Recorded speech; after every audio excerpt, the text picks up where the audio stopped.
Hi అండి. ఈరోజు ఆదివారం ప్రత్యేకించి సూర్యభగవానుడికి పూజ చేసుకోవాలనుకుంటున్నానండి. ఎందుకంటే సింహరాశి వారికి రాశ్యాధిపతి సూర్యుడు. అందుకని సింహరాశి వారు కానీ సూర్యాధిపతి కలిగిన వారు కానీ ఎవరైనా సరే రోజు ఉదయం సూర్య నమస్కారాలు చేసుకోవాలి. అలాగే ఆదివారం సూర్యనారాయణ మూర్తిని పూజ చేసుకోవాలి. ఆయనకి ఇష్టమైన ఎర్రటి పువ్వులతో పూజ చేసుకొని ధూపం దీపం నైవేద్యం సమర్పించి నేను అష్టోత్తరం కూడా చేశానండి. ఆదిత్య హృదయం కూడా చదువుకోవాలి. ఆ తర్వాత కర్పూర నీరాజనం ఇచ్చి స్వామివారికి చూపించాను. మనం రోజు దేవుళ్ళకి నిత్య పూజ ఎలా అయితే చేసుకుంటామో అలాగే సూర్యనారాయణమూర్తికి కూడా అట్లాగే పూజ చేసుకోవాలి. అయితే స్వామివారికి పండ్లు, కొబ్బరికాయ, బెల్లం ముక్కలు ఇంకా మనకు తగినంత వరకు పెట్టుకోవచ్చు.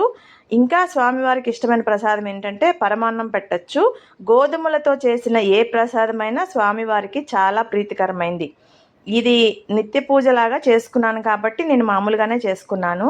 ఇక ముందు ఎప్పుడైనా ప్రత్యేకించి స్వామివారికి చేసినప్పుడు కొంచెం నిష్టగా ఉపవాసం ఉండి నాన్ వెజ్ తినకుండా అలా చేసుకున్నప్పుడు స్వామివారికి గోధుమ రవ్వతో అలా పరమాన్నం కానీ పాయసం కానీ చేసి నైవేద్యంగా పెట్టాలి. సింహరాశి వారు సాధ్యమైనంత వరకు ఆదివారం పూట నాన్ వెజ్ తినకుండా ఉండడానికి ప్రయత్నించండి. ఇంకా కుదరకపోతే స్వామి మీద భారం వేయడం తప్ప మనం చేయగలిగింది ఏమీ లేదు. ఇక్కడ మీకు సూర్యనారాయణ మూర్తివి అలంకరించిన ఫోటో మరియు ఒరిజినల్ ఫోటో చూపిస్తున్నాను. చూసి మనస్ఫూర్తిగా నమస్కారం చేసుకోండి. ఆ స్వామివారు మనందరికీ ఆయుర ఆరోగ్యాలు ప్రసాదించాలని మనస్ఫూర్తిగా కోరుకుంటున్నాను. ఓం సూర్యదేవాయ నమః.